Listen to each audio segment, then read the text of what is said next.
بسم اللہ الرحمن الرحیم۔ السلام علیکم ناظرین، یہ ہے الارم نیوز اور میں ہوں امن ممتاز۔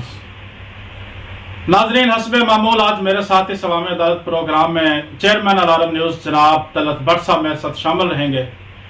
میں اپنے اس پروگرام میں جناب طلعت بٹ صاحب کو ویلکم، خوش آمدید اور السلام علیکم کہتا ہوں۔ وعلیکم السلام جناب Ahmed Mumtaz sahib, thank you sir, thank you.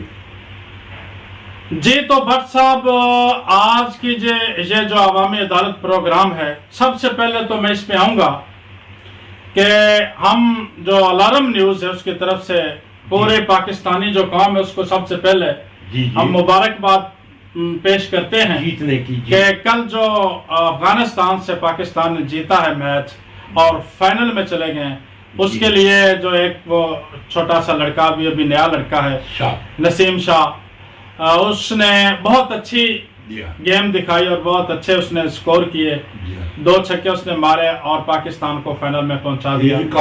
جی تو اس حوالے سے پاکستان کو مبارکباد میری طرف سے میں پیش کرتا ہوں۔ بٹ صاحب سے پوچھتے ہیں کہ وہ اس پر کیا کریں گے۔ جی تبصرہ اپنا جواب کرنا چاہتے ہیں۔ جی تھینک یو احمد ممتاز صاحب، بہت بہت شکریہ۔ عزیز من، جس طرح کہ آپ نے فرمایا کہ یہ جو 2 چھکوں کا ریکارڈ ہے یہ رہتی دنیا تک قائم رہے گا، اور اس سے پہلے بھی میاں داد صاحب نے اور شاید افریدی صاحب نے اچھے ریکارڈ بنائے ہیں جو کہ آج تک کوئی توڑ نہیں سکا۔ تو یہ لمیٹڈ چند لمحوں کا ایک یادگار نمونہ ہے جو کہ یہ ایک چھوٹے سے شاہ صاحب ہے، کیا نام ہے ان کا؟ نسیم شاہ، جو کہ ایک چھوٹے سے ہلکی عمر کے پلیئر ہیں، انہوں نے ایک بہت خوبصورت ریکارڈ سیٹ کر دیا ہے۔ تو بڑی خوشی والی بات ہے، قوم کو بھی مبارک ہماری طرف سے، ہمارے پروگرام کی طرف سے۔ جی سر۔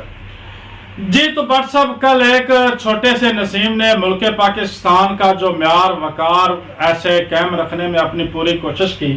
جی اسی طرح یہ جو ہمارے سیاستدان ہیں، جی پھر جہاں کہیں بھی بات ہو پھر آ کے سیاستدانوں پہ بات ہو جاتی ہے، یہ اچھی بات، کیونکہ یہ جو سیاستدان ہیں ہمارے ملک کے ذمہ دار ہیں۔ جی کیونکہ ہمارا ملک جمہوری ملک ہے، ایسا ہی وہاں پر صدارتی نظام نہیں ہے، جمہوری نظام ہے۔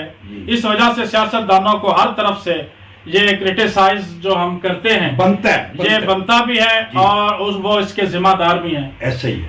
ہاں، یہ نہیں کہ وہ 100% اس کے ذمہ دار ہیں۔ کچھ ایسا بھی ٹائم رہا ہے پاکستان پر جو مارشل لاز کا دور تھا، وہ بہت ہی خطرناک ترین دور تھا، جس میں پاکستان نے ترقی کی جو منازل طے کرنی تھی وہ نہیں کر سکا، روک دیا، اس کو روک دیا گیا تھا۔ تو چلو، اب جو پاکستان کی باغ ڈور ہے وہ اب سیاستدانوں کے ہاتھ میں ہے پچھلے 10-12 سالوں سے، صحیح ہے؟ تو بٹ صاحب، ان کو غیرت کیوں نہیں آتی ہے؟ یہ ملک کا جو وقار اور جو ملک کی جو ترقی ہے، ان کے پاس کوئی ایسا فارمولہ نہیں کہ یہ ملک پاکستان کے ترقی کے لیے مل کر ایک دوسرے کے ساتھ چلیں اور مل کر کوئی پروگرام پیش کریں جس سے ملک ہمارا ترقی کرے۔ جی تھینک یو احمد ممتاز صاحب، آپ کی بات میں ہمیشہ کی طرح آج بھی ملک کی ترقی کی اور ملک کی خوشحالی کے پروگرام کی خوشبو آتی ہے۔ تو محسن پاکستان ہمیشہ پاکستان کا ہی خیال کرتے ہیں۔ ہم بھی دیار غیر میں ناظرین آپ کے لیے ایسے پروگرام پیش کرتے ہیں جو ہمیں کم از کم یہ احساس دلائیں کہ ہم بھی پاکستانی ہیں۔ ہم آپ کے لیے اپنے تمام پروگراموں میں 70% پاکستانی عوام کا اور 30% یہ جھوٹے سیاستدان اور بے غیرت سیاستدان جو ہیں ان کے بارے میں 1% رکھ کر چلتے ہیں۔ تو دوسری بات جو کہ احمد ممتاز صاحب آپ نے مجھ سے پوچھی کہ بھئی کیا خیال ہے کہ ہم ترقی کر نہیں سکتے تھے؟ 75 سال ہو گئے ہمیں ایک ہی بال کے ساتھ 75 سال کھیل رہے ہیں، نہ گول کر رہے ہیں نہ گیم دکھا رہے ہیں، اسی گراؤنڈ میں ہیں،